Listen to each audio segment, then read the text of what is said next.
Welcome along, NUFC Talk TV, Wednesday, the 2nd of July. Me, the Geordie Yam Yam, and it's the mighty Win. He's back on a Wednesday. He's got a little bit of leave from his jobs that he's got to do. So he's come to join me. So welcome one and all in the chat. Hello. Hello. Yeah, so we've got a little bit of talking. Like I say, we had two cracking shows Monday and Tuesday. So thank you all that contributed and to all the members in the chat, because it was very good. And we're going to, I suppose, continue some of the topics, have a bit more of a deeper look into some of the rumour and gossip that are out there. But before we do all that, obviously what we have to do is the housework. So let's crack on with that. So again, welcome to everybody across all of the platforms that is watching. Thanks to everybody that works in the background. Don't forget to hit that like button for us. It just helps us get further as a channel. Subscribe, totally free. Hit that bell. Like I say, we will be coming fast and live as soon as we've got information throughout the next couple of weeks. So if you hit that bell, you'll get a notification when we go live. If you want to support us, you can become a member. It's a small monthly fee, different levels.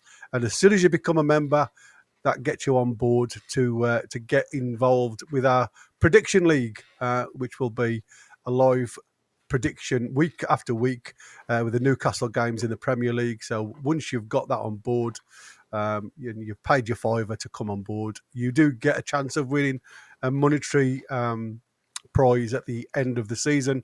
If you're in the top 6, you can obviously ask us a question during the show. Put a Q in front of that question though, because it just helps us highlight it. It ain't guaranteed to be mentioned. So if you want to guarantee it, then you can use a $sign.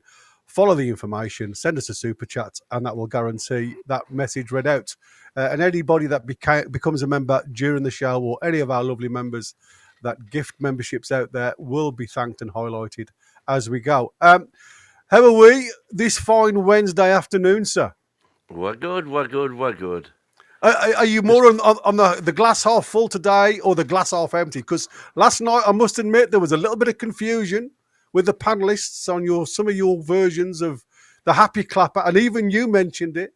If it continues in this vein, I'm going to take that title away. So, how are you today? Are you a glass half full or a glass half empty, man? I'm still a glass half full. The happy clapper in chief is still there. Good lad.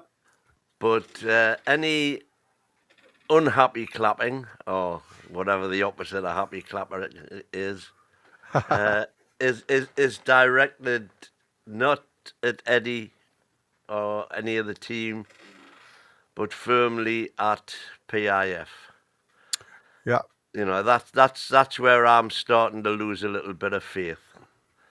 For a variety of reasons, as we already discussed. You know, you've got the stadium thing, you've got the lack of funds seemingly available, you've got the public statements, we want to be number one, etc. But are they doing all that they are able to do to achieve that number one status?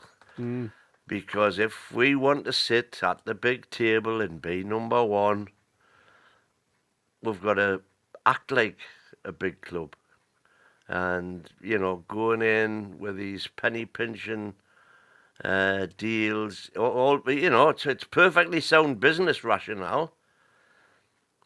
But are they looking at Newcastle? You know, I'm pretty certain in the good old days when they first took over. Interesting that Amanda was there then, of course. They seemed prepared to spend as much money as they possibly could.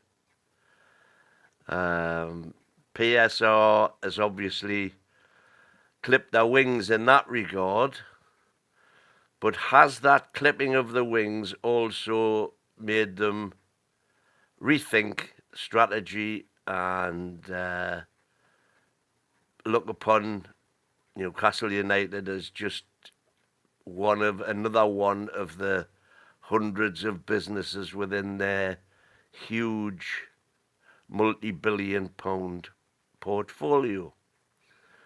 In the early days, we were led to believe that money was no object. They can just go in, spend whatever they want, And when they were unable to do that, so, and effectively do a Chelsea or a Man City, or even going back in the day, do a Jack Walker and just go in and, buy the title for Blackburn. When they discovered it ain't going to be that simple, have they lost their appetite to touch? Yeah. I mentioned this before. I mean, it's got to be frustrating. That's what worries me. Has the frustration finally taken its toll, and they've said, look, we are, what, against the wind here. Let's just let it plod along. They've already tripled their investment in terms of what the club's now worth compared to what they paid for it. And as we see by the books, other than the initial outlay, they haven't actually put anything in. You can argue they've put in £35 million a season, but okay, so add that on to what? Add the £35 million a year a season that they've been able to overspend, and call it 4 seasons. That's 130 million. So that adds 130 million onto whatever they paid for the club in the first place, allegedly 330. So they've still doubled their money. Yeah. And are they looking at it and saying, look, it's going along quite nicely. Let's just bide our time here and see what happens. Absolutely. I mean, that's where I stand on the glass half full, glass half empty. It's got nothing to do with the nonsense surrounding Eddie having too much power and all this. It's all what I want is all of the people who are saying, Eddie's not up to the job. He's not an elite coach. All this nonsense could be proven to be absolutely correct. And if Eddie is given the money and given a proper squad of players to work with, and he's still making what are considered to be bad decisions with regard to in-game tactics, substitutions, etc., then, we can all hold our hands up and say, look, he was great to get where he's got to, but he ain't the guy for the job. But I don't think he's yet been given the opportunity to prove what he could do if he was given the resources of, let's say, a Klopp or a Pep. Certainly, as far as I'm concerned, he's outperformed Arteta on £15 million a year. There's no doubt in my mind at all about that. He spent, 800, 900 million in the same time that Eddie's been there. We've just seen Pep spend 400 million and get knocked out of the Club World Cup by PIF Club Al Hilal.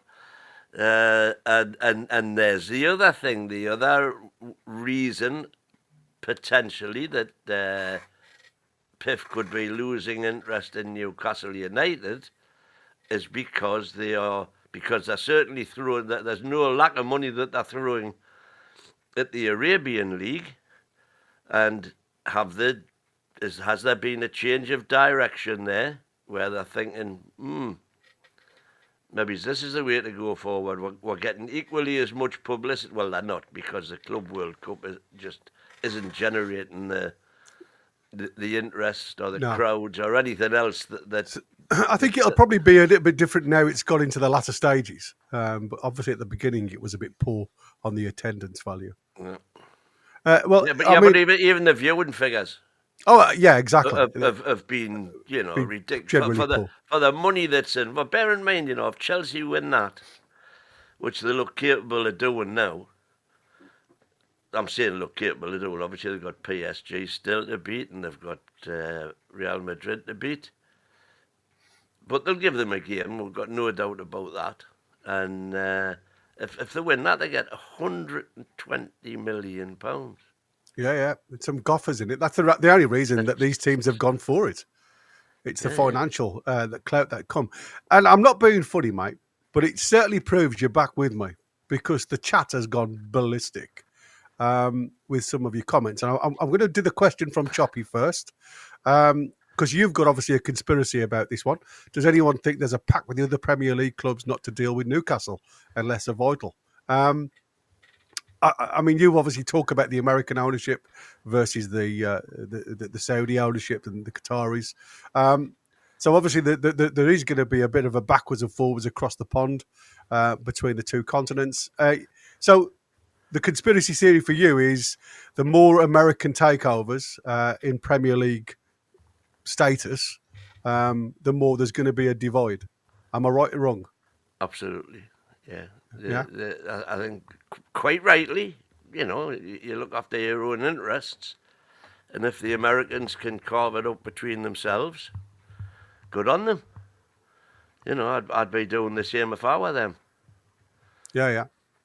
So it again didn't going to help. And again, this is not something that Super Brain, the mighty Win, has spotted.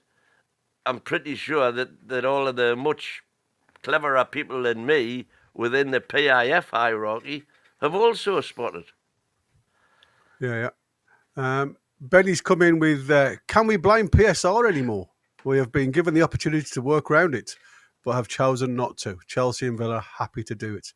We've talked about this in the previous shows, and we just think because of the way, obviously, the PIF were introduced to the Premier League via the takeover, with Amanda Staveley having cap in hand, one or two legal issues that needed to be sorted. We've all come to the conclusion that they just want to be squeaky clean. PIF just don't want to cut through any red tape. And again, you've also got to think about the finances that the women team would bring to us compared to the teams that are not only doing well in the WSL, which is like Aston Villa, finishing 6th in the WSL. You've got the likes of Chelsea, who have obviously won the WSL over a number of years, doing really well in the Champions League. So value for money, if you look at fair trade value, we wouldn't get a lot for our women's team. So financially, would that benefit us at all? So I'm not sure whether that is a good out. NUFC Pro, lads, I'm sorry, not offence, but this angle is really peeing me off. PSR is part of it. When they took over, they knew about PSR. They said it was going to be a long-term project they are building. He does go on to say then, building a new stadium and a training ground. How the F have they lost interest? They can only spend on the market what they can afford due to PSR. PSR wasn't a thing. We couldn't be penny pinching, or wouldn't be penny pinching. Penny pinching. Yeah. Well, I hope I hope you're right. Listen, I mentioned it before. They could lose interest.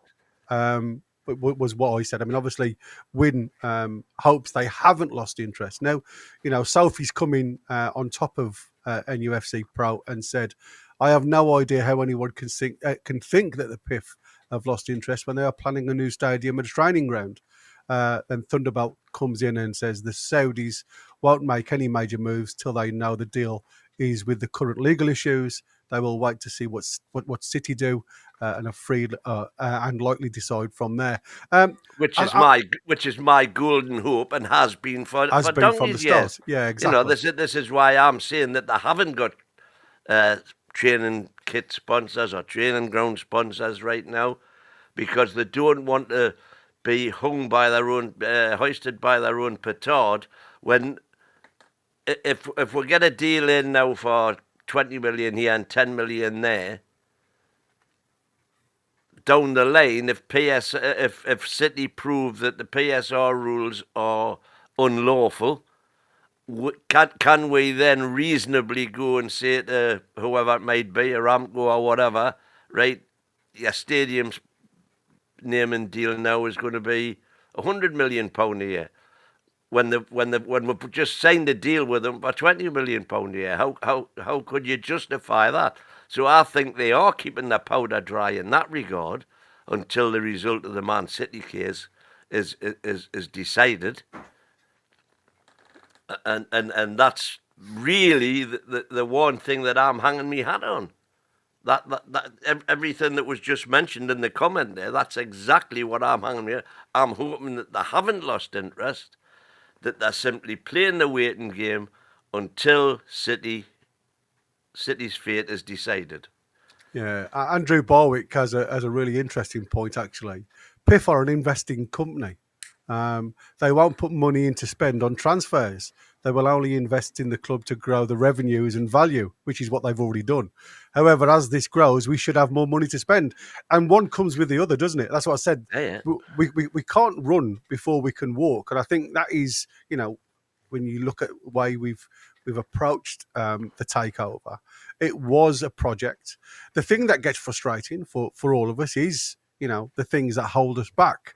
And I'm sure without this PSR debacle that goes on, to keep the hierarchy at the top end, and it just creates a wedge between the other teams, and it's becoming more or less like a 3-tiered league. The top six, the middle section, and the relegation section. So I'm hoping that this is the final season of PSR, and there is going to be changes to make it go away. But again, the rumours on the street is that they've all agreed for potentially for another season to come in, if they haven't got things in situation for the end of this coming season. So again, with Masters, I mean, it baffles me that the Premier League was built as a business, but it seems to literally only want the creme de la creme to keep winning, and they don't want any outsiders to battle up the top end. So there is a bit of a shift, if I'm honest with you, in my opinion on how the Premier League is being run now. And I I'm going to be honest. I was all up for the PSR. I was all up for teams not to be just financially stricken by trying to compete in the Premier League and stay in the Premier League and then go out of business. There's lots of really good teams that have gone by the wayside because of financial scrutiny, because they've tried to beat it. Yeah, there's lots of teams gone by, mate. And I mean, even look at Reading. The likes of Reading are struggling now. It's taken Leeds umpteen years to get over the O'Leary situation when they were, at the top of the league. But have they? How many clubs have actually gone to the wall? Portsmouth are the notable exception. They came closest, but they didn't go under. No, but they've struggled ever since. And there's still talk about Leeds being something like 280 million in deficit. And they're coming up now to try and compete in the Premier League, and that's what I'm saying. Some of these clubs just don't get over to try and make ends meet. Yeah, but so, there's a simple way to get around that loophole. The reason Leeds got into bother, the reason Portsmouth got into bother, these are the two biggest clubs that have come close. With all due respect to Reading. I'm not particularly familiar with their situation. However, they went into debt to do their spending. And the simple way to protect clubs and their future is to insist that if you're spending the money, you've actually got the money in the coffers. Now, how you get the money in the coffers is up to you. If it's as a donation, as a gift, as an investment, that should be perfectly allowable, because it means it can't then be taken out. It can't, like Mike Ashley, all the money he put in was loans. Yeah. And so what I'm saying is, you could replace PSR overnight by just saying you can only spend what you've got in your bank account, and you can put as much in your bank account as you want to, but it has to belong to the club, to the entity, to the limited company, if you like, which is a member of whichever league they happen to be a member of at the time. And if you do that, then there's no way a club's going to go bust. And you could include the salary contracts or whatever. And say that, yeah, you can spend, if you want to spend $1 billion, put your $1 billion in the club, no strings attached, and they can go and spend it. And if they were to do that, every club is protected. You've got the like, for God's sake, you've got the likes of Man United, who are like, £500 million in debt. In debt, yeah. Now, it's not a problem for them because they've got the revenue to service that debt, to pay the interest on that debt. But if you were to say you can only spend what you've actually got in the pot, that's PSR sorted like that. Yeah, I mean, it's a good way of looking at it. All I'm saying is I understand why they brought it in, to try and stop clubs from going into financial difficulties and then potentially, winding up if there isn't a suitor to buy it out. So, for me, it was a case of... And what I can't understand, if I'm honest with you, with us being part of the 20 clubs involved in accepting these things, they've got to have 14 votes before this is forwarded. Now, we all know it's bad for business because all it does is, like I say, keeps the status quo in situation. So are we just not, smacking ourselves across the face for accepting this? I know, the likes of Man City and teams like that have always opposed things like this because they've always been part of the big spenders. But they've done it. They've been able to do it, and this is what frustrates the hell out of me. And if I was an owner, and this is why we were saying about, we don't know anything about what PIF are going to do. But if I was an owner and was unable to try and make my club the world's best, I would get frustrated. As a fan, I feel frustrated with the way we've gone now. These soft dates for the stadium launch and things like that just get further and further away from us. We know that they're what they're trying to do. We know what PIF are trying to do, but I just hope that it doesn't become a point where it just becomes too much of a slog for them to try and get through the bulk of the red tape. We have got the Chronicles question and answers. There's been a bit of there's been a lot of question and answers going through. We're going to come to that towards the end of the show. But the first one I wanted to look at is obviously we're looking at a sporting director, and again we spoke about A2 yesterday, and there's been a report out today that Mr. Ward, who I believe he was from Liverpool, Julian Ward, he's no longer in the running. Now, this is a name that, if I'm honest with you, I hadn't really had much involvement with. Apparently, out of I'm trying to think of the other lad's name now, Ross Wilson. There's only Jason Ato that's actually formally approached the club for the position. Ross Wilson. But Jason Ato has applied for the CEO role, not the DOF role. I thought he was applying for the DOF role. No, that was, there was comments in the thing last night. It was Edu who was there for the DOF role. No, Eddie used to be at. He worked closely with Edu at Arsenal as assistant director of football. Jason Ato, Ross Wilson, and Jason Ato. Newcastle United in the process of replacing CEO Darren Neils, who was stepping down due to health. Several news outlets report that former Madrid executive David Hopkinson is the leading candidate after being interviewed by club owners PIF. Other potential replacements include Vinay Venkatesham, That's the Arsenal lad, yeah. that's the Arsenal lad, and Yeah. Jason Ado.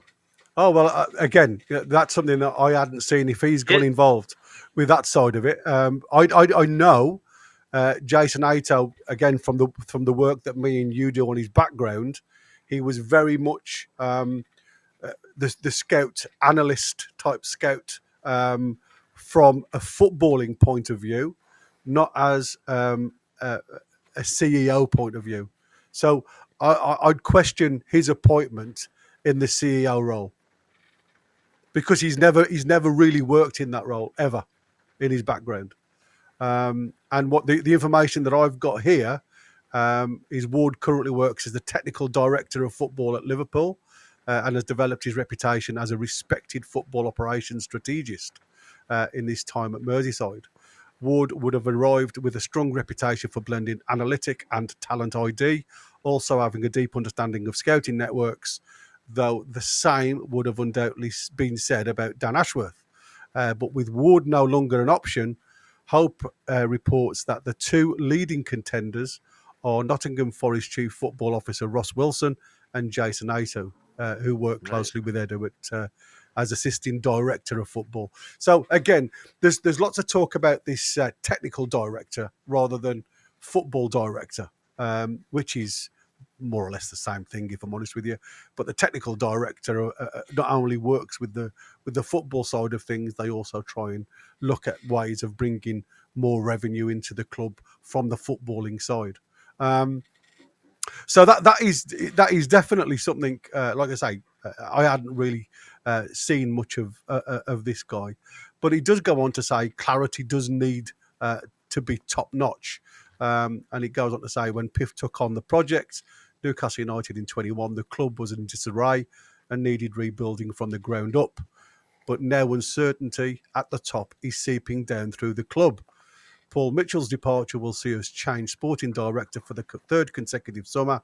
It's hardly a strong foundation to build from, and becoming an even bigger problem with sides around us completing business early in the window.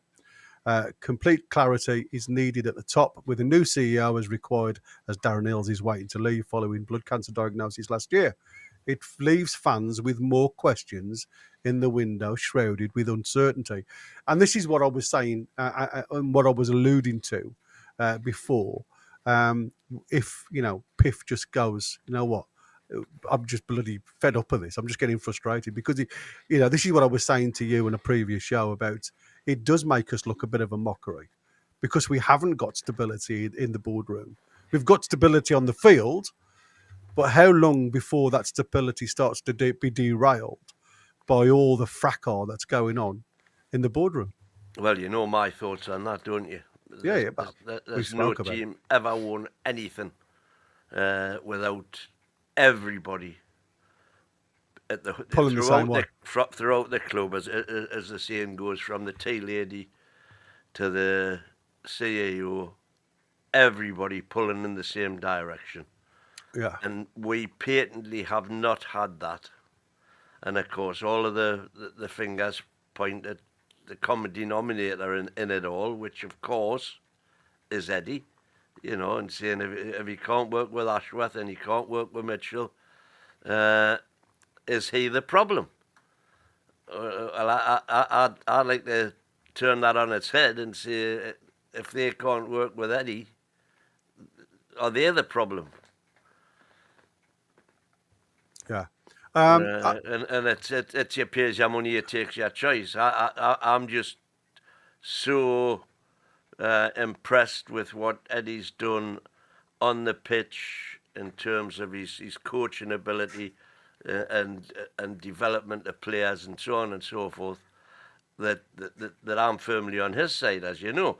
However, as I keep saying, if he is eventually backed and he gets the players the wherewithal to continue doing his magic, and then he fails, well, then, of course, it's a different story. But until he's actually backed and given the proper tools to work with, instead of having one hand tied behind his back all the time, for a variety of reasons. We'll never know. Yeah. I've got every faith in him right now.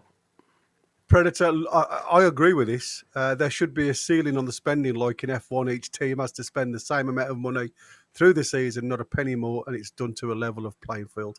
I think that, for me, it would be an ideal scenario. And, you know, I know they give everybody 105 million over 3 years of losses, but I think if it can be But again, capped... that 105 million came into being 11 years ago now, I think, Yeah, off the top of my head, yeah. when 35 million was 35 million. Yeah, it was a decent amount. It's not In anymore. comparison to today's transfer Yeah, yeah. fees, it's not a row of beans. Exactly. I mean, you're paying that much money for a League One player these days. You know what I mean? It's right. crazy. But I do like the point that he's put across. And the other thing I wanted to point, because obviously we've got Shelley, Toffee Blue, still in the chat, joins us regular. Well done, Shelley. Lovely to see you. But we've got another lad, a Chelsea fan here. We're welcome on board, lad. It's nice to see you guys coming and joining us. And like I said, we're happy to have everybody. And please in the chat. This isn't a competition. Like I say, it's okay to have some banter, but treat these people with respect, please. And he says, and this is again what we were talking about yesterday, as a Chelsea fan, I hate that we're taking players who would fare better under Howe and your solid backline. Thank you, mate, and I appreciate your comments. And you know what I said, and there's a lot of talk now in the punditry world, and I know they don't know a lot. Some of them don't know their arse from their elbow. But I always think when you've got a squad of 40 odd players, to try and get a good 11 out on the field every week, week in, week out, that gel, I'd rather have 20 odd players than I would 40 odd players, because I just think it must give the coach a headache. Do you not think? Having is it 49 players they've got now on the books? Oh, God knows. It's absolutely crazy. But again, you know, I agree with you. I think, unfortunately, I mean, there's rumours now that you're going in for Garnacho. I don't know where all these bloody players are going to go. I really don't. I mean, I know you've got some youngsters, and I know you've always had a really decent loan policy. Your academy is always, you know, there to fund your spending as well, the same as Man City. Great academies. But I just find it really strange that this system that they seem to go and just want to poach every other player is beyond belief for me. And like I say, I still don't know where the likes of Pedro is going to fit in the side. I'm still scratching my head at that now. But welcome on board anyway. Like I say, it's lovely to have different fans. So let's get on to the other one, and I believe it's But just if I can just go back a bit, you know, we opened the show with I'm a glass half full, glass half empty. With regard to the transfer window, I'm very firmly glass full. I'm convinced we'll have players in by the end of the window, and just as a for instance, I think Saturday was the first time I ever heard mention of Leonardo Bellardi. Yeah. From Marseille. I hadn't heard a sniff of him until then. And to me, he would be a, you know, potentially quality addition to the squad. But that's much more of a Newcastle type signing from the continent that comes completely under the radar. Nobody's, you know, there's smoke screens all over the place, everybody else. And then we just go and bang, we've got somebody that nobody. And if we're interested, and now interestingly, just today in the Chronicle, this is Lee Ryder, quote, Bellardi is a player Steve Nixon has been looking at. unquote. Now, that doesn't say a lot. However, if Mr. Lee Ryder, you're aware that Steve Nixon has been looking at him for some time, presumably, because you're not going to, it'll not be knee-jerk. They'll have done all of their due diligence. And if you're aware that that's been going on, that gives us two options. You're lying, you didn't know it was going on. Otherwise, you would have told us, because that's your job as a reporter. You would have said we were looking at him. Or you've known it's been going on, but you've been asked not to reveal it, not to make it public. And so which of those two statements is likely to be correct? That he hasn't known it's been going on, or that he has known it's been going on and he's been asked not to make it public? And by all accounts, the Chronicle have got the ear of the club. You know, we'll get a lot of stuff from the Chronicle first. They are the Toons organ, if you like. You know, the go-to source for Toon fans. Does this show that there could be loads of stuff going on that they potentially know about, but which they're just not sharing with us? Yeah.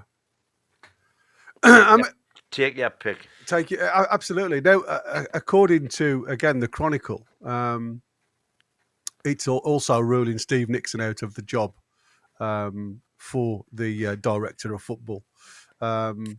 Even though, you know, there was lots of rumours potentially to just move Steve Nixon up into that mantra, if you like.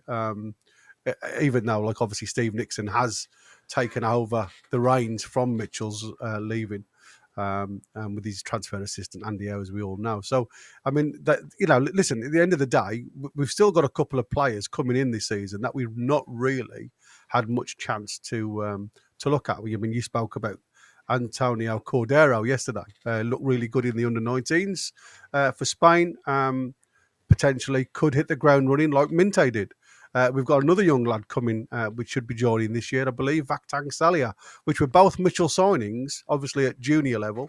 But he looks a promising youngster. But have they got the ability to get into the first 11, even if they are bench warmers to start with? Have they got the credentials to actually step up to the plate? And that's the big thing, isn't it? You know, and you know, I don't think we'll see the fruits of what Mitchell's done from bringing these young'uns in until a couple of seasons down the line. Then you may start to see an emergence of decent players coming through the academy and vying for a first team spot. But just to stop all the rumours out there, apparently Steve Nixon has not been approached to step into that role. So it remains to me as if, like I say, the only person that seems to have applied for that role is Jason Aitu, who he's obviously been interviewed or has been interviewed. I don't know, you know, again, it is all hearsay. But it is an interesting one. Now, another one that seemed to be running the roost, if you like, is that young Samu Agiola from PC Porto. He obviously is quite a price on his head, but he comes with some very good credentials when it comes to finishing. And this is I've been reading again when I got back a story from Football Fancast, and this is Tony Cunningham who's written a bit of a post on that. And in what would be a major boost for their transfer plans, Newcastle United are now reportedly confident of landing a bargain deal to sign 85 million star this summer. And then it goes on to talk about Bremo and Pedro being obviously one of Eddie Howe's former targets that obviously has gone astray. And it goes on to talk about signing both attacking reinforcements would quickly make their Pedro and Umbermo failures an afterthought, while handing Howe the attacking depth that is needed for some time. The partnership that Aguioa and Elanga could form. So again, still promising, and I believe again, while Wynn was talking there, I've just had a quick brief look, and it looks like the Elanga has gone another level, the deal with Elanga. So that looks like it is imminent. Now, again, there's a lot of speculation when they saw Asula dancing with Elanga. And like I said in our chats, that potentially could mean Asula going to Forest if you're speculating that, Elanga's going to come to us. Now, I mean, I did say that tongue in cheek because of the links with Elanga. But, when I look at this stuff on social media and I see these videos, we always assume that it's going to be one-way traffic. Don't always work that way, as we've seen in the past. These could be players that are going, even, I can't see Forest taking Asula, to be fair. They've got a bit more depth in squad. So, like I say, it is something that I just threw, fired across the bow of the ship, if you like. But it does go on to say the partnership that Aguioa and Elanga could form alongside Alexander Isak is mouth-watering prospects for those at St James's Park, who could see the side pick up where they left off after reaching the Champions League and Carabao Cup final last season. Having already seen their first bid rejected for Elanga, the big question will be whether Nottingham Forest will change their stance. After qualifying for Europe themselves last season, the Tricky Trees are in no position to sell their best players and could deal Newcastle an instant blow as a result. Now, going on from that, I mean, it seems pretty obvious now that Elanga is starting to form some relationships with some of our players. We've seen in the past where, there was talk about him, obviously a tennis game where they wearing different shirts, and there was question mark who was wearing the Newcastle shirt. You've seen him with Asula having this merry dance. And, there was, to me, I think the Elanga bid, like I say, I think that's probably in the final stages. And I think that one is going to go across the line. Now, again, I'm still of the thought with Elanga that, and it's got nothing to do with being a Manchester United reject. But I'm still not 100% sure whether a Newcastle's team will have to adapt to an Elanga style of play, or Elanga will have to adapt to a Newcastle style of play. And I'm sure Eddie Howe, as he's highlighted the likes of Elanga to come through the doors, must have a plan in action, whether it's one way or the other. And as we all know, Eddie likes the players to work to his plan rather than the other way around. So as he got that in his locker, that's what worries me.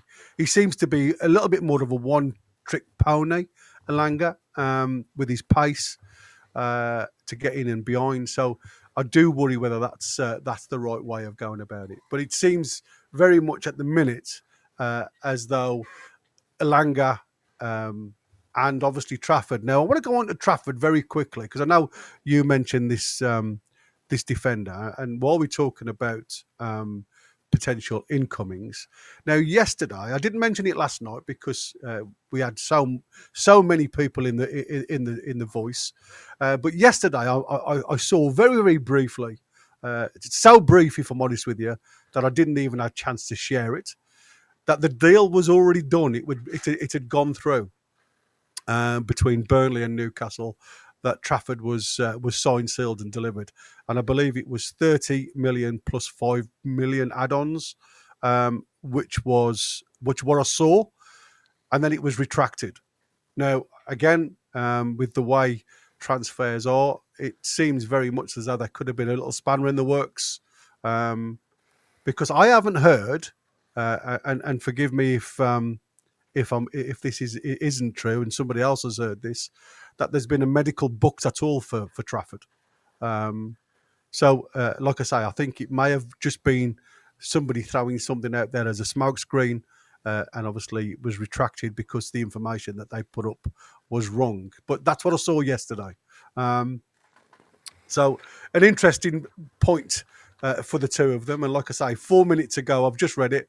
It looks like the Alanga position has moved a little bit further down the line. But if you were Nottingham Forest, they obviously aren't in a position or aren't in any necessity to sell their better players. They are in European competition. The onus is surely on us to give them what they're asking for, because they have got a 20% sell on to Manchester United to pay. So surely if we get to that point where we've got the Gay debacle again, and it seems to be an everlasting thing with Newcastle at the minute, we seem to be only going for players that have got clauses in situ that they have to pay out to their parental club. Is it something that we should be holding on to if they're not agreeing the price that you've put down? Should we be in this bartering role? Should we not just move on to the next? I don't know. Can I just take you back to what you were saying about Trafford Medical? Yeah. This is the first time I just quickly thought I would just go and have a look at James Trafford injury history. With you mentioning the medical. Yeah. And for the first time ever, I'm looking at James Trafford injuries throughout his career, and total is no entries available. Yeah, there's nothing. He has never, ever been injured. No. Hasn't missed a single game through injury, and I've never seen that before, ever. And I've looked at thousands of players. Yeah. I've never seen no injuries. No, recorded for a player. I mean, I'm sure he's had obviously strains and pulls, but he's not kept him out of a game. He's always and what's your favourite saying? Availability is the best ability. Absolutely. Because without it, you can be the best player in the world, but if you ain't available, you're no good to man the beast. Yeah, exactly. So that's an interesting one. But like I say, do you think though that, I mean, like I say, because this Trafford story has gone on the same as the Alanga story. We've talked about this since January. There's been so many sources, saying that it's a done deal. All of the major Newcastle organs have said it's a done deal. The Chronicles said it occasionally. Craig Hope said it. Luke Edwards has said it. The Geordie journos have all said it. I just think it must be. It must be. It's just dotting the I's, crossing the T's. A little bit of to and fro, and that deal's going to get done. I've got no doubt at all about that. Yeah.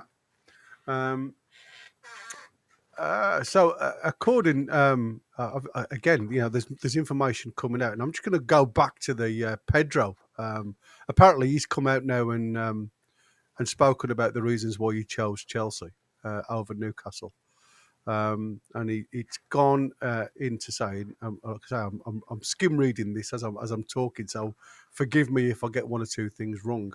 But he goes on to talk about he after Newcastle watched on as their approach was rejected by Pedro. He said, "I grew up watching the Premier League, and Chelsea were a club that won trophies. So when you join Chelsea, you can only think one thing: to win trophies." So there you go. Every competition you have to think, I play for Chelsea and that is my ambition. Everyone knows that this is a big club with a great history. They had brilliant players in the past and have brilliant players now. So I am excited to join. And when you are a Chelsea player, you must think one thing, and that's to win. Apparently, he spoke to David Luiz. He said, I'm a little bit to David. I spoke to him, not about Chelsea, but about my career and how I could develop better. And he helped me. So there you go. It was more the fact that as he grew up, he saw Chelsea winning things, so that would give him his rationale for joining them and not to us. Team Season has just come in and said, why would you pay over £50 million for Elanga when Elliott is 50 and he's yours? And Well, you know what? I think you get Elliott for less than 50, but Well- I'm all for Harvey Elliott. Well, Harvey Elliott, according to the Liverpool sources, Harvey Elliott is valued at 40 million with a buy-on clause, so they can buy him back. They get first refusal, or you can get him for 50 million as a buyout right. That's the two clauses that they've given, or the two money situations they've given. So for me, you know, I'm with Team Season. I've said it previously. I would take Harvey Elliott as a snip. Like I said, I seriously think Harvey Elliott, his stock will never be higher than it is right now, and he wants. Listen, he's at Liverpool. He's at one of the biggest clubs in the world. He's winning stuff at Liverpool. His problem is he's not a regular starter. So wherever he goes, he's looking at the World Cup next year, and he wants to be somewhere where he can be involved with England for that World Cup. And the only way he's going to be able to do that is by being a regular starter. So he's going to want to go somewhere where he is a regular, an almost permanent starter. Mm-hmm. Can we offer him that at Newcastle? I don't know that we can, unless you're going to play him at right wing, which for me is not his natural position. I'm not saying he couldn't do it. You Harvey Elliott? Yeah. Well, he played there for England. He didn't play on the wing as such, did he?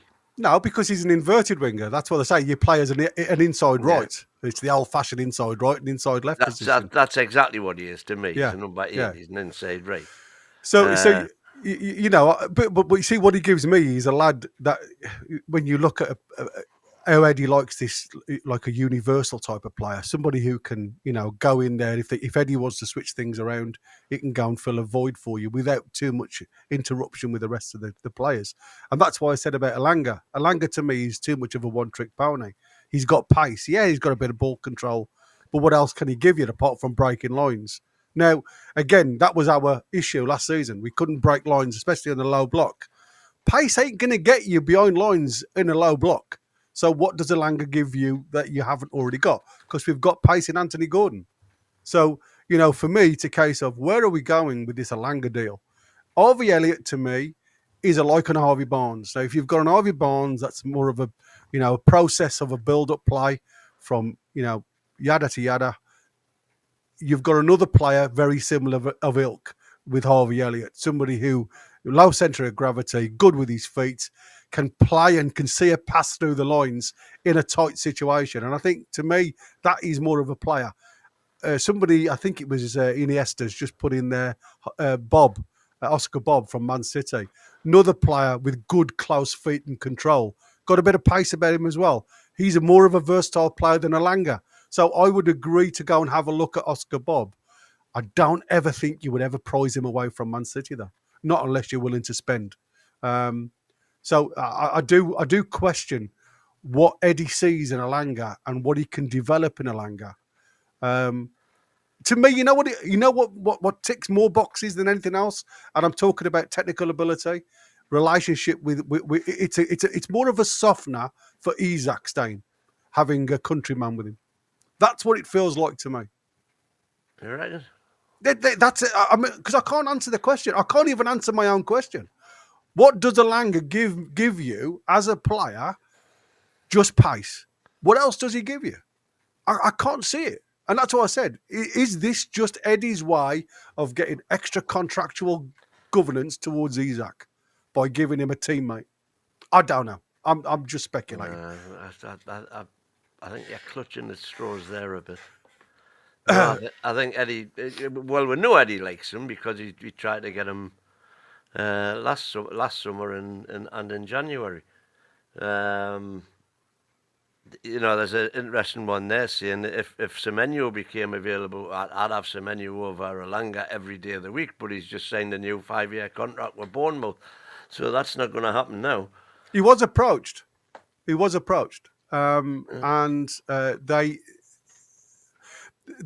do look at I look at these players like Semenyo, and he came and it was a not poetic because that's just giving them a little bit more. But you know, when a player becomes loyal to a club because of how the club have treated you, looking at Semenyo's response to his contractual agreement back with Bournemouth was exactly that. It was, the Mark Gay situation. The club have treated me really well. I get on. My family have settled. I like the area.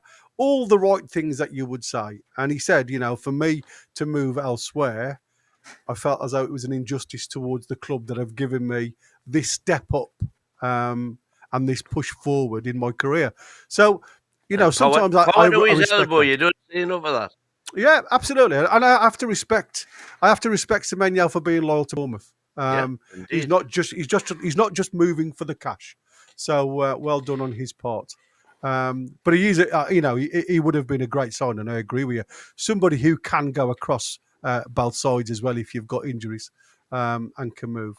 So, again, I don't want to sound like I'm not impressed with Alanga, because I know there's a lot of lads coming on board now saying that Elanga's good. I mean, we all have visions of players and how players go. And like I say, if Alanga comes in and he wears black and white, trust me, I shall still be shouting him from the stands.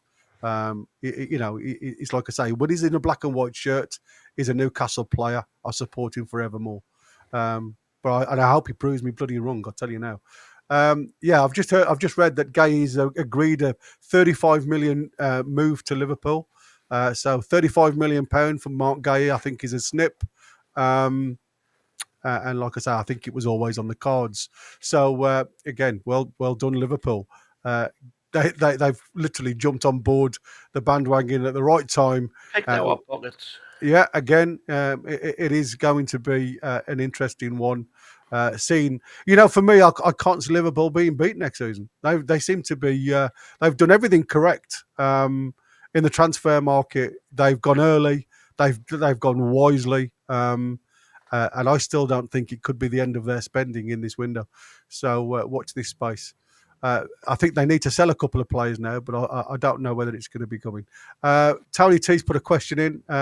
Is most of this just speculation or rumours or official? I've heard 3 bid for Alanga. Yeah, well, I've just read there that they've gone into another stage. So there was another bid went in, 50 million. Nottingham Forest obviously wanted 60 because of this 20% clause that they've got to give back to Manchester United. And I've just read an article there saying that it's in another stage. So I don't know. Again, how far down the line before the medical's given? So I don't know. It could be just BS, Tony. Derek. And in answer to your question, yes. It Yes. is all pure speculation. Yeah. Right, then let's go on to these question and answers, because I know this is something that you highlighted when we were in the green room. And some of the questions, I must admit, are very good.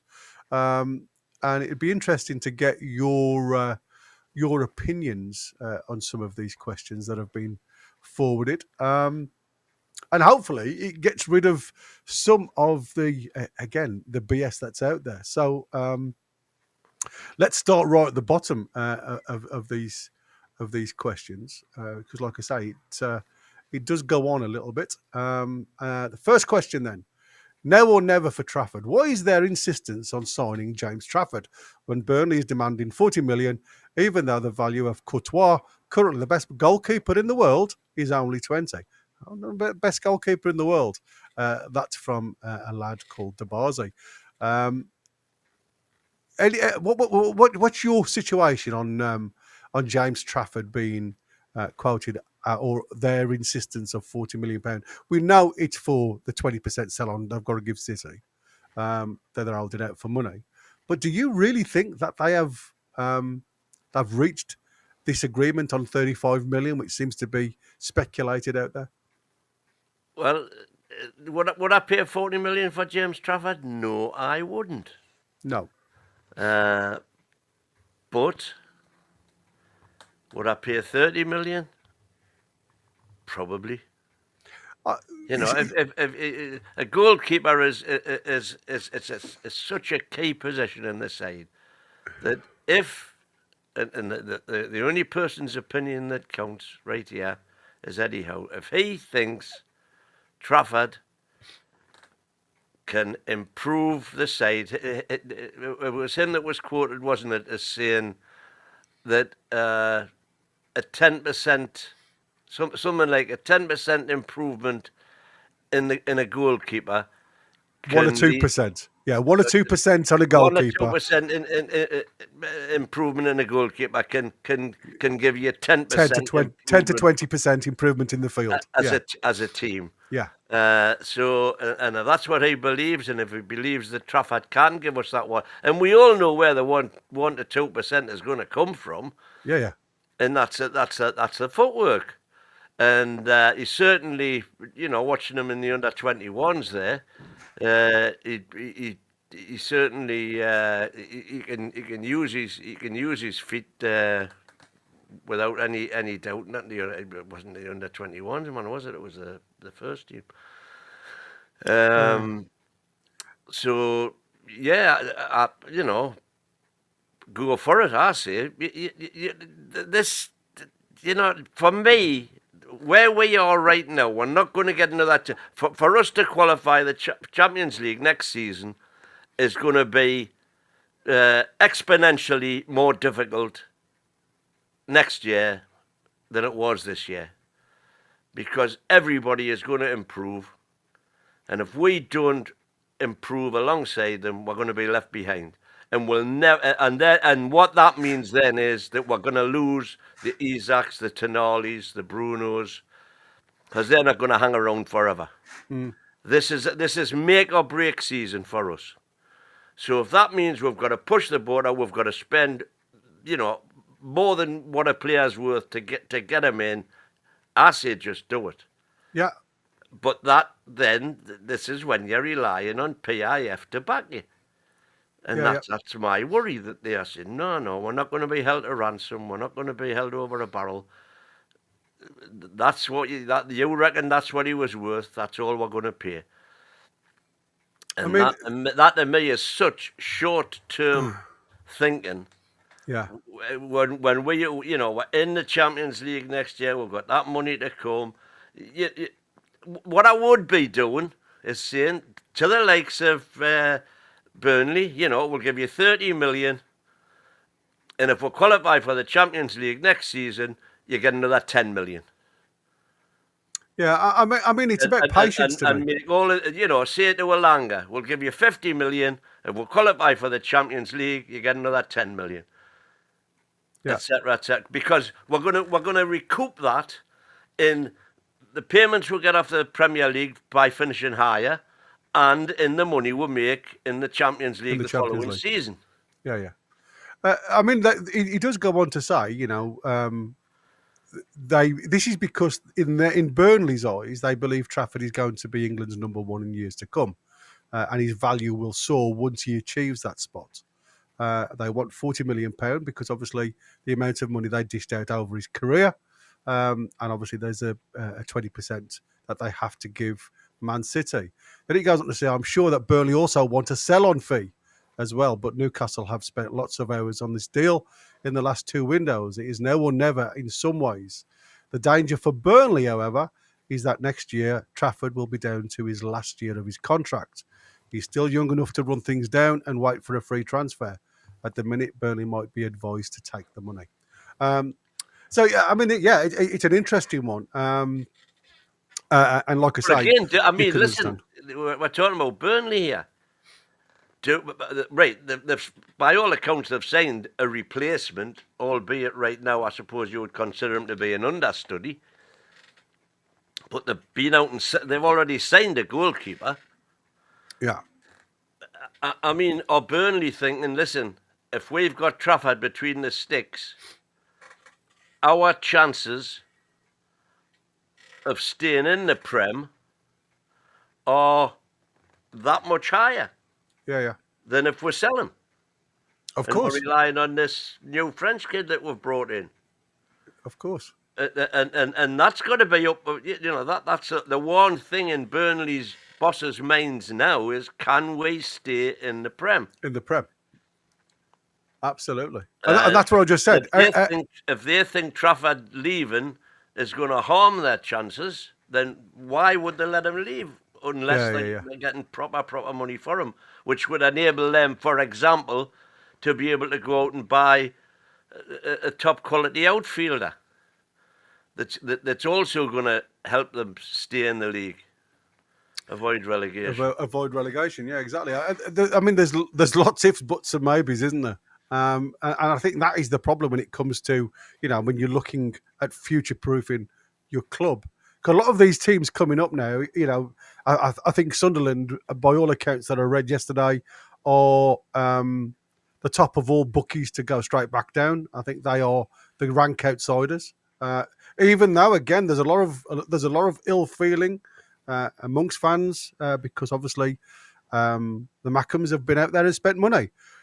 But none of that team or none of them players that they've bought affect our squad. I don't think anyway. Again, don't know too much about them. From a little bit of the reading that I've done behind the scenes, I don't think any of them would affect our squad. This is an interesting question. This is the second question that was thrown towards Lee Ryder. Why do fans blame the management, even though they've provided all the necessary resources, allocated a large budget, bought in expensive players? Is it due to the misunderstanding of Eddie Howe's approach, his delays in signing, and his conflicts with technical directors? Is this Howe's fault? I think this one you're going to answer because, you get criticised for being, the bum licker of Eddie Howe. You've put him on a pedestal. Indeed. I think he's done an amazing job. Like I said, for me, probably the most successful manager in my lifetime, because of what he's bought in silverware and what he's achieved over the tenure of his stay. So for me, he's definitely up there. I love the Keegan era because it was entertaining football. But again, if you go back to the Keegan era, Keegan was spending more money than any other manager. Yeah, exactly. Keegan was doing a Pep. Keegan was doing an Arteta. Yeah, absolutely. And to be fair, still failed. Yeah, absolutely. It still didn't bring us anything. That's what I'm saying. We are still the only. I never get sick of saying it. We are the only team in Britain to have broken the world transfer record. Let that sink in. The only team, not Chelsea, not Man City, not Man United, not Arsenal. We are the only team in Britain to have broken the world transfer record. And we didn't do that with oligarchs' money or Saudi money or oil money. We did that with Geordie bums on seats money. Back before the days of all the television money and everything else. And we are the only club to have done it. Yeah. So is it a viable question? Why do fans get on Eddie's back? What is your answer to that? Gary, it is totally beyond me. Well, you got so frustrated you left the chat group. I just the negativity towards Howe just did me head in. Yeah. When you consider what he's achieved with but bear in mind we've still never had. It's 3.5 years now, and we have never put out a first 11 which comprised Howe's incoming since he came. He's been working predominantly with the players that Steve Bruce would have had us relegated with. And those players are still in the team today. Shea, Joe Linton, Murphy, playing prominent parts in the team. Longstaff for 2 seasons. Miggy. These are the players that Eddie's had to work on, to meld together, to produce a team, to produce an ethic, and to produce success. And let nobody ever forget that. He's been working with his hands tied behind his back, and we've still been playing with the big boys. So this is what Lee Ryder has put down, that he hasn't heard any unrest on Tyneside, albeit there is frustration with the way the window has panned out so far. The only place I see unrest is on social media. At the match, there's not a single person sits anywhere near me or that I talk to before and after the match who's got even the slightest Eddie out.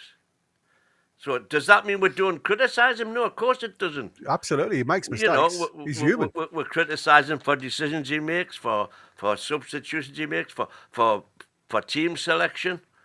Yeah. But nonetheless, you've just got to appreciate what he's doing with what he's got available. Absolutely. And it goes on to talk about how the payoff have backed him with big signings: Isaac, Tonali, Livramento, Hall, Pope, Trippier, just to name a few. Then it goes on to talk about the relationship between Eddie Howe and his technical staff. A different conversation. But I'm not sure if anything extends beyond the manager wanting a strong say in what signings he makes. At the end of the day, his name is above the door when it comes to results. And if you're sitting on the bottom half of the table with somebody else's picks, it never ends well. How he's well within his rights to ask for players that can fit into his systems and style of play, which is exactly what we've said in the past. And then obviously it goes on to talk about the sporting directors' issues, but nothing that we haven't already addressed. Looking into... It also says the ideal sporting director is someone who sits in the background and lets the coaching and scouting staff do what they need. Just sits in the background. Nobody knows who he is virtually. Yeah, I think that was his undoing, wasn't it? With Mitchell, he was too gung-ho with the press. And them statements that he came out with. I did see, apparently when he turned up at the Austrian training ground, when he was announced, and he walked in with his staff, Bunce and all them, and they were all wearing Newcastle tracksuits, training gear, and he had a Boss T-shirt on. Yeah. And, did that not sum him up? Yeah, I suppose. Then it goes on to now Isaac transfer request. I'm hearing rumours that Isaac wants to leave. Is this true? And then Lee Ryder goes on to say, again, we've mentioned this in the past. There's a rumour out there that Isaac's wanting to leave. What is very true at the moment is that Isaac has not handed in any type of transfer request or demanded a crisis talk. It is quite the opposite in that he is calmly assessing the situation and he is due to report back pre-season next week, which is the 7th. Now things can change, but I don't see any play from a striker to push for a move. The plan was to sit down and talk about a new contract, and that remains the case. On the Liverpool side, they have not bid or approached Newcastle yet, so anything can happen, and it just remains speculation. Does that mean the Reds aren't interested? No, but Newcastle are in control. Until 2028. Yeah, and then it goes, tension behind the scenes, but nothing unusual. Who is responsible for pushing away the sporting directors from the club? And again, I think, it's all speculation because I don't even think Lee Ryder knows the answer to this. Does he? And he's not allowed to tell us. Well, yeah, has there been something written to say, like a disclaimer saying that you can't talk about it? I think Dan Ashworth wanted to join Manchester United and certainly flirted enough with the Red Devils, hugging Gary Neville at games and name-checking him in interviews without a true appreciation that Man United are traditional rivals with Newcastle. Ashworth did an okay job at Newcastle, but was clearly using the club as a stepping stone for something else. The Paul Mitchell situation is not so much him being pushed away, and it feels like he is leaving in loyalty to Darren Eales, who also goes soon. I think there's a bit of tension behind the scenes, but nothing unusual with no red flags. I think there's a bit more to it than that, but hey, and then it goes on to saying, why is there insistence on signing Premier proven players, despite the exaggerated prices and high salary demands? You've always been in favour of this, haven't you? Premier League proven players, because they can hit the ground running. There is no reasons for them to gracefully and gradually get up to the speed of play. And there is some evidence base behind that. Leroy goes on to say, for every foreign signing that comes in, there's a proper hit rate of maybe 1 in 6, 1 in 7. You know, so it's a gamble. Okay, you're not paying the same money, but it's a gamble. And right now, where we are now, I think we can't afford to gamble, because with the tightness of PSR, every signing has to count. Whatever we spend has to be able to hit the ground running, challenge at the very least the current first team, and not be a significant drop down if they have to come on during a game. And if you're signing players how many players, look at the likes of Nunes at Liverpool. Even, well, you know, I was gutted when Villa got Diaby, when we were looking for a right winger then, and Villa signed him, and I was gutted. But he did nothing. He looked fantastic before he came to the Prem. You know, I was really excited when we were linked with him. But he came, little flashes. But nothing significant, not to the extent that, for example, we've been so lucky. I mean, I'm saying lucky, but you could argue that it's just bloody good scouting. Or is it good coaching? Well, this is the other thing about it as well, you see. But everybody will say, oh, you're just licking Eddie's arse again. No, but I'll go back to the Jermaine Genius conversation. Bruno, if you remember, none of them walked into the team. Bruno was coming on for 5 and 10 minutes. And when I remember when he came on for the 10 minutes against Everton, we went, wow, look at this kid. Wow. And everybody was expecting him to start the next game. He didn't. He came in when Eddie thought he was Eddie ready. Yeah, you see, I look at the likes of Man City, right? Because they seem to do very well in Europe. They don't really look at players within. I mean, they have got players Premier League, but I mean, they do consistently look in and around Europe and cherry pick certain individuals that always seem to come in, you know, like Mamouche and all them, and hit the ground running. They don't seem to have issues with these players in Europe the same as others. So I question whether, you talked about Diaby. If Diaby was under Howe, would we see a different Diaby? Now, the answer to that is we will never know. But like I said, players will always come and play well for certain coaches. And the reasons why I mentioned Jermaine Genius was the fact that he was questioned when he was on Talk Sport about the reasons why he left Newcastle.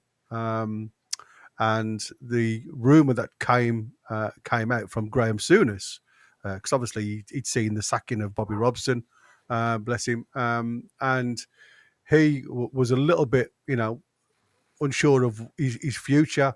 Then he saw Graham Souness come on board, and realised, even though Graham Souness comes from, you know, with a great background as a player, his coaching ability wasn't quite there, and obviously he then saw the trajectory and the players that Tottenham Hotspur were getting, and he said, you know, for me, knowing full well that I wanted to be an England player. I wanted to move my ability forward as a player, as a young player. He says the speculation that came out of Souness's mouth when he approached the press for me leaving was he couldn't settle in the Northeast. He says, as an 18-year-old living in the Northeast, I had the best time of my life. And we all know what the Northeast can give you as an 18-year-old. He says, so it has nothing at all to do with that. He says that is pure speculation from Graham Souness. He says the reasons why I left was because I couldn't understand his coaching approach to the game. It didn't fit my style of play. And that's why he moved to Spurs. Now, again, there's going to be people that look at Jermaine Jenas and say, well, he was never a great player for Newcastle. He wasn't a bad player for Newcastle. He was worth his position at times. But, there's always going to be players that are better in and around him. But he did seem to play well under Sir Bobby, who seemed to get the best out of him. And I do think that is a big thing. But he goes on to talk about... I was never a massive Jenas fan, to be honest. No, that's what I said. He was never one of them that blows your frock up. He was a bit, he had his magic moments, and if you look at a YouTube reel of Jenas at Newcastle, you'll think he was a world beater. Well, YouTube does that, doesn't it? But he wasn't. No, He was... But that was like Kabay, wasn't it? I mean, Kabay was one of those, for me... Oh, Kabay's reputation sometimes staggers me. Yeah, well, because if you watched him week in, week out, during that time when he was there was moments that he just disappeared. Yeah. Exactly. He just wasn't around for long periods. Long periods, exactly. But the good stuff that he did bloody well. His legacy seems to be way outweigh what I can remember, certainly. Yeah, well, I mean, listen, there was a great partnership between Tiote and Kabay. We know that they did link up well together. But like I said, if it wasn't for the work rate of Tiote. Yeah, exactly. I don't think Kabay would get much of a mention, to be fair. Regarding this, I mean, Lee Ryder does say, I think this is a world that we're living in. Unfortunately, and Newcastle are going in with the big boys in order to not simply challenge, but to keep up with the pace. Man City have not gone away. Man United could be back next season. I expect a challenge from the likes of Brighton and Brentford. Not quite top five. Brentford. Well, yeah, I think they could be challenging the other end. I think they could, exactly. Yeah. I think they'll be one of the teams being targeted by the three that have just come up. Yeah, because he does go not quite top five, but good enough to give Newcastle more problems. Newcastle top earner is 150,000. I thought it was 180,000. 180, Bruno. Yeah, well, it goes on to say that Newcastle's top earner is 150,000 per week, as they can't compete with City, United, Liverpool, Chelsea on wages. But again, that's something that we're going to have to change. Yeah, absolutely. They need Premier League ready players, so they are simply going after them in an intense market.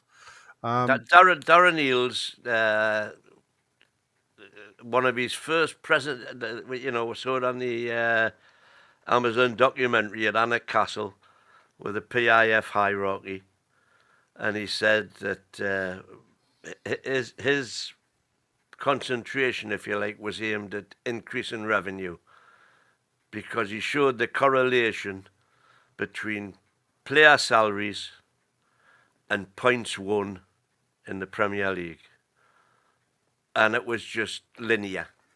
Yeah. The more money you spend on wages, the more points you get. The more points you get, absolutely. And it's as simple as that. Yeah. And we are so beating that trend at the minute.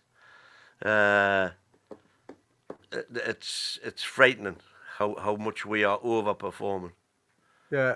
And the final question that came in was about the loan market. Can you see Newcastle optimising the loan market to combat the PSR situation? And again, this is something that we've approached on many a show, talking about the reasons why we don't go into the loan market, or why we haven't gone into the loan market, and is it an area that Eddie Howe and the staff are getting or optimising? And it goes on to say, Eddie Howe, he's been asked this before, and his answer, then was that he did not favour loan deals. This is because of the hefty fees that get lumped onto moves, and then there is the prospect of an obligation to buy. Look at the Jadon Sancho at Chelsea. The Blues had to pay $5 million just to send the star back to Old Trafford. I think the days of cosy loans between clubs is well over. I mean, could you imagine the situation back in 1994 when John Burridge was sent on loan to Man City and kept a clean sheet against his parent club in a 0-0 draw? Or Lua's loan to Portsmouth, seen him score against us in the 1-1 draw to dent the Champions League fight? I think clubs and the rule books are a lot more tighter these days. And if a deal, as I touched upon, costs a fortune, that is not really combating PSR because nothing is free. Well, the only thing you can do with that is combat it with Lewis Hall. Yeah. I give you Lewis Hall. I'll give you Lewis Hall, my lord. Exactly.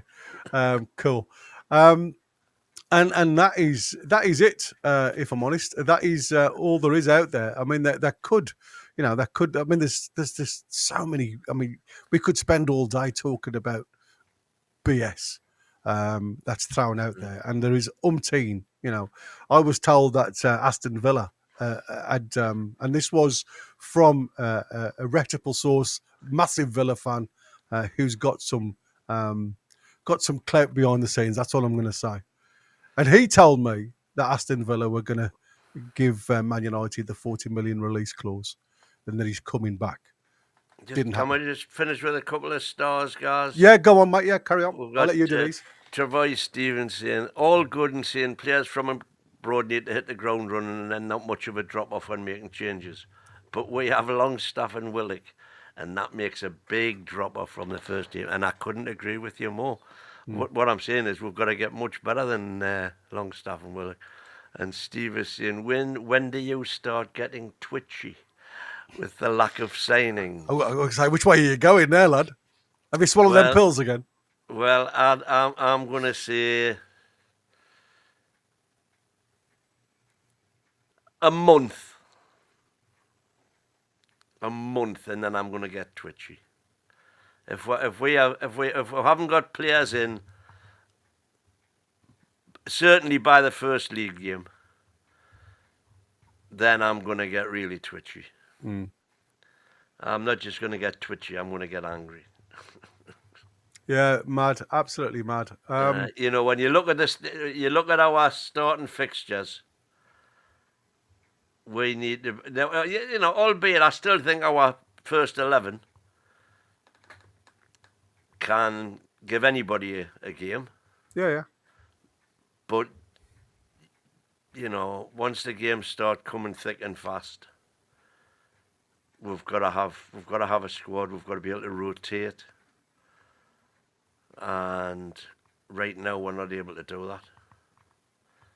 No, it's crazy, isn't it? I'd say the 1st of August. Well, Weir, the Chelsea lad, has come in here and said, loan a Cheerpong. Well, obviously, when a Cheerpong become available, he was outed to all interested clubs. Now, there was a rumour. Was the first? No, it was 2022, 23, I think it was, where a Cheerpong obviously came on the radar, and Eddie was looking at potential right backs to cover, and obviously we went in for Tino. And for me, I'm not saying that Cheerpong isn't a bad player.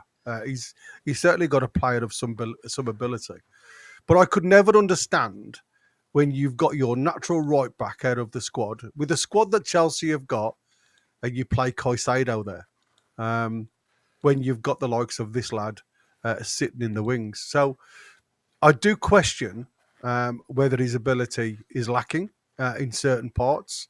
And at the end of the day, I mean, we've got a lad with Crafty who can cover that position quite comfortably anyway. Doesn't give you, a full the full fullback role, but he does put it there. Livramento can't be stretched across both flanks like the season just ended. I'm shocked he hasn't picked up long-term injury. No, you're right. I mean, I think he's been absolutely superb. And for me, he's highlighted probably a better left back than he has a right back.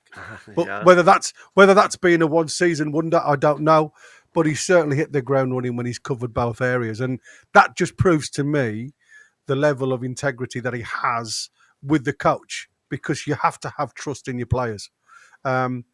The one thing, you're absolutely right. The one thing, with him coming off a serious injury, is there potentially for injuries to come his way if he's continued to be pushed in that vein? Well, there is for anybody. But I still question whether Achiapong can hack it at that level, because to me he doesn't give me the attacking third. He's better. I think he's better than Tino in a defensive role because of his ability, but I don't think he gives us that clinical end product. Then for me, I've always questioned, like I say, what do you want Tino to be? Because he does go to sleep now and again. He does lose his concentration in defence. But by God, I think in a few in a season or two, I think Tino is going to be one hell of a player if he keeps going with his strides at the minute. And Craven quite rightly is put in there. We've also got Shahar in the background who's coming on leaps and bounds. So yeah, he did really well. I tell you what, I've just realised this. Who got player of the tournament for the under-21s? Well, if you look at the squad, the players that Tino was part of the squad, the player of the squad of the tournament. Anderson was in there. Elliott was in there, and McAtee was in there. This was the team of the tournament. That was the team of the tournament. I don't know individually. Let's have a see if I can have a quick look.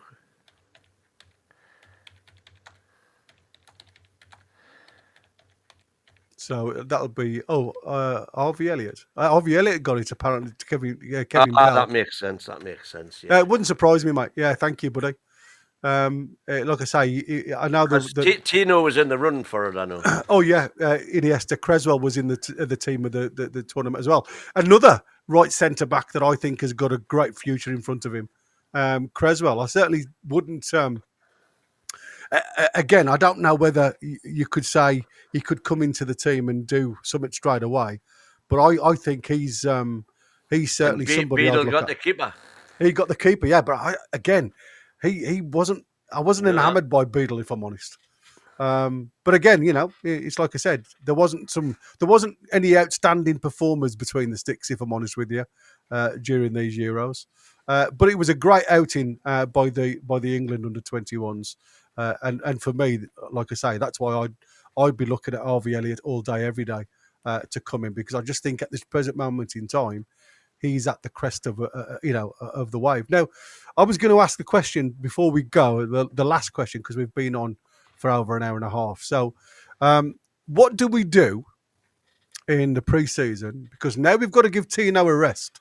We've just been talking there about stretching Tino. He's just performed excellently in the Euro 21s. He's going to be rested for the pre-season.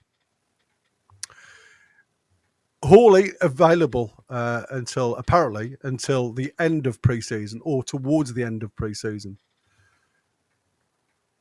Would you sell Target now? Would you sell? We're talking about again, players coming in. I'm a Target fan. Seems like a bad time to do it. It looks like Kraft and Target automatic. Of course it does, yeah. If we're resting Tino. Yeah. Like I say, I mean, it's a shame. We didn't rest Gordon last year, by the way. Well, no. But, sorry, I said, the year before. Yeah, exactly. But it did have a counter effect on. Again, we've talked about what was his performance levels, and because that was his good year. That was it. That was his good year. That's exactly right. That's what I said. It was when he went with England. The second time, first team squad. Yeah. Exactly. The second time that. That seemed to go everywhere. Says anything. Yeah, I mean, there's to coin a phrase, he's saying flog Target. Obviously, no, it's like I said, Creswell is in France. Yeah, you're right. I mean, that's what I said. To me, he looks a player. He looks a player that's going to go forward and far in the game. I would. What's the Dubs situation? Asked Tony T. Now, I haven't heard anything regarding Dubs, apart from Dubs signed his new contract, so yeah. But the only thing I've heard, and again, then got spat in the eye. yeah, it leaked from the camp. It didn't come from any other source, but there was a leak from the camp that says that Dubs needs or requires first team football because he helps to get into the World Cup squad next season. Yeah. So he's either going to be looking for a loan deal out, especially if Trafford comes in, or he's going to be looking for what's more financially benefit for Newcastle? It would be to sell him. Is the offer still on the table from Saudi? I don't know. I haven't, like I said, I've heard nothing at all. There's no reason why it shouldn't be. And there's ready money, instant money. Just do the deal.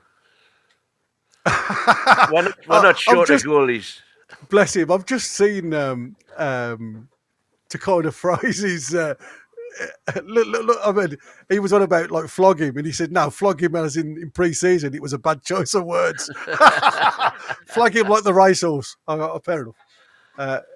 Brilliant, matey. We're coming to the end of the show. I must say it's been a cracking show. Thank you so much to everybody in the chat. Is there anything that you want to say before we go, mate? No, we'll keep our powder dry. Yeah. Plenty more shows to try and fill in. There's talk about now Newcastle and Sunderland being linked with Guendouzi again from Lazio, the former Arsenal man. So that's interesting, Gaz. Thanks for that, buddy. I'll keep my eye on that one. Yep. But we are back tomorrow evening at 9:00. And like I say, if we can I just say, hopefully there will be something concrete. Let's just keep our feet. I mean, like I say, if there is something that comes through, then I will jump on board. And obviously, if I can get my mate to here with me, that'll be brilliant. But so like I say, before we go, please smash that like button. Please ding the bell. And if you haven't already, subscribe. It's been a great couple of days. And like I say, the support you've given me and the lads that have been on the panel has been outstanding. So thank you, one and all. But until tomorrow at 9 p.m, unless I see you before, it's a goodbye from him. Goodbye from him. And how are the lads? The lassies and the bairns. Ta-ra for now. Ta-ra.